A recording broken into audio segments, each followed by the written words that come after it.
All right, what a great film. You guys did such a great job. Thank you. Yeah, it was frightening. So great. Let's start out with your characters and tell us a little bit about them. So I'll start with you, Lulu. My character is Linda, and she's the youngest of all the orphans, and because of that, she gets picked on by most of them, except one, Janice. And Janice and Linda kind of form this unbreakable bond, and they're almost like sisters. And then when they move into this new orphanage, bad things start happening to Janice, really bad things, beyond Linda's wildest imagination. And she does her best to try and stop them. So tell us about your character. I played Janice, who recently received polio, and she has to walk around with a leg brace and a cane. And she gets to see all the other little girls running around and playing and having fun, which she used to be able to do. And I think it really hurts her because she can't do that anymore, and it's hard for her to move around. And the other girls kind of tease her a little bit about it. I don't think they're trying to be mean. They just have like a sisterly bond with them, just a big sister, little sister bond. So they just tease her, and she's really sensitive, so it gets to her a lot. But Linda's character really helps her through it, and she really makes her happy and brings her up most of the days. Now, you've obviously done some horror films in the Yes, past too. So I have. Is this a genre that you really like, or is it just happened to be that you have gotten involved with them? It's just so much fun, and it's especially for a child actor, because you can experience a great range of emotions. Like you can experience things from great joy to great sadness and great terror and all the emotions in between, and you get to use your creativity and imagination that you wouldn't necessarily want to use unless you were on set of a horror movie. So. Do you like horror movies too? I love horror movies, watching them and being in them now. This is my first one, so it was a blast to film. I feel like all the other girls and I really bonded, and it was probably one of my favorite projects that I've done. Oh, fantastic. And talking about the other girls, it was a great cast. So how was that filming with all of them? It was so cool because we're all so many different ages and we have different personalities. You wouldn't expect us to actually be friends aside from filming, but then our personalities really came together and we actually developed this great bond. We became like a family on set. I feel like it was just great working with this cast because it was a cast of mostly females, and they were all very strong people. And throughout the film, not just one or two of them are fighting, all of them are fighting. They're fighting for their life, and they're willing to give up their own lives for their family.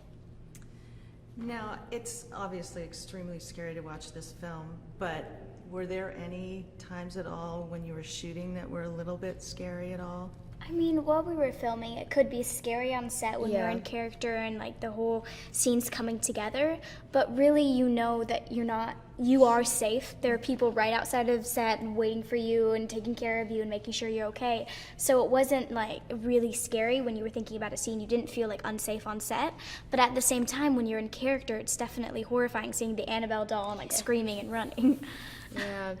I feel like the only time that I was really scared was when I was under the stairwell, because it was completely dark. It was pitch black, and the only people in the stairwell under the stairwell was me and Annabelle.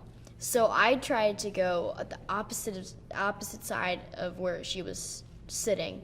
It just freaked me out so much, and the minute they yelled cut, I ran out. I ran for my life. Oh, that's great.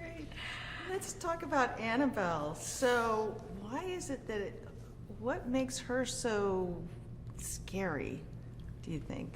For me, I think it's unpredictable. You don't expect it at all because dolls are like angelic things that you get your children and they play with and you imagine like just playing with them, but with this doll, it actually has a demonic presence in it, and you would not expect that at all, not knowing at all.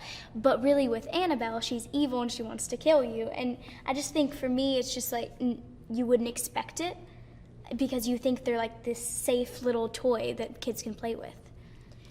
I feel like because she looks so much like a human, like she doesn't look like just another doll. Like she doesn't look like a Barbie, and she doesn't look like an American Girl doll. She looks like Annabelle. because her face is so realistic, right down to her eyes and the way her eyes are shaped and the colors and all the detail that's put into them. And her size too. She's really big. And she's really heavy too. It's crazy. Very and heavy. It's very human-like, which is super creepy. That's great. So, and let's talk about David Sandberg as a director. Like, what did he bring to this that, you know? I've never worked with a director that was actually like that much invested in every single scene. He took them all so seriously, and every camera angle, he was just very professional on set. And actually in the dollhouse scene, he was actually waiting right behind the dollhouse. And in between scenes, he had his own like personal little monitor, instead of being with all the other producers like most directors I've worked with. But he was right behind the dollhouse with his monitor, and he'd pop up and he'd give me a direction in between scenes. It was hilarious working with him. I also feel like he's very different from all the other directors that I've worked with, because he makes the scene scary while you're filming it, instead of waiting for the special effects to be put in and stuff. He gives you a backstory of the scene. He tells you, he really goes through the details of what you're going to be doing, and I just feel like it's a really cool experience, especially to work with that kind of director where you're given that kind of direction. Wow. So what do you think audiences are in store for when they go see this? Extreme terror. To be horrified. Yes, definitely. Hey, Lisa here with some horrifying movie facts for you. Though it's never stated in the film, the demon that takes possession of Regan McCann has a name, Pazuzu, which is taken from the name of the king of the demons in Assyrian and Babylonian mythology. Now, the poster for the Ghoulies, featuring a ghoulie popping out of a toilet, reportedly caused several angry mothers to write letters to the studio saying that their kids were too scared to use the bathroom after seeing the poster. And the original title for Texas Chainsaw Massacre was Head Cheese. The actor who plays Leatherface, Gunnar Hansen, had to wear 3-inch heels so he could tower over everyone in the cast, which made chase scenes a little more challenging to film. Keep up to date with all the latest releases by subscribing to our channel and checking the notification bell. And I'll see you next time.